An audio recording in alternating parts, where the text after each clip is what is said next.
మనకి ఒకటో తారీఖు రాత్రి ఒకటో ఒకటో తారీఖు ఫిబ్రవరి రాత్రి జరిగిన 2 అఫెన్సెస్ జిఎంఆర్ ఐటీ క్వార్టర్స్‌లో జరిగాయి. ఆ క్వార్టర్స్‌లో ఇద్దరు డాక్టర్స్ హౌసెస్‌లో మనకి అఫెన్సెస్ జరిగాయి.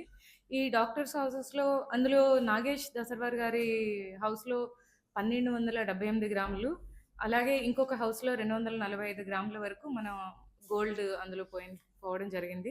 ఎప్పుడైతే ఈ అఫెన్సెస్ జరిగాయో నెక్స్ట్ డే మార్నింగ్ వీళ్ళు డోర్స్ లాక్ చేసుకొని వాళ్ళ స్టీల్ అల్మరాస్‌లో గోల్డ్ వదిలేసి వాళ్ళకి పనుందని చెప్పి విశాఖపట్నం వెళ్ళిపోవడం జరిగింది. బోత్ హౌస్ ఓనర్స్ కూడా.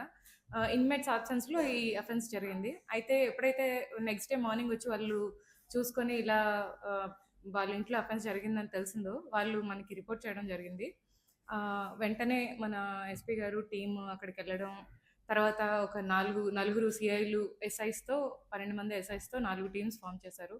ఫార్మ్ చేసి మనం ఏం చేసామంటే టెక్నికల్‌గా ఎవిడెన్స్‌ని కలెక్ట్ చేయడం జరిగింది. దీంతో మనం ఎవరు వాళ్ళు అనేది ట్రాక్ చేస్తూ మన టీమ్స్ ధార్ జిల్లా వరకు, అంటే మధ్యప్రదేశ్ ధార్ జిల్లా వరకు కూడా ఎళ్లారు. ఎళ్తూ ఇక్కడ మన వాళ్ళని ట్రాక్ చేస్తూనే ఇక్కడ కూడా మనం బీట్స్ అది ఇంటెన్సిఫై చేసుకున్నాము ఆ రోజు నుంచి కూడా. సో, మన టీమ్స్ అక్కడ ఉన్నప్పుడు వీళ్ళని ట్రాక్ చేస్తూనే మనకు తెలిసిందేంటంటే, సేమ్ టీమ్‌లో మెంబర్స్ మళ్ళీ మన జిల్లాకే వచ్చారు అనేది మనకు ఐడియా వచ్చింది.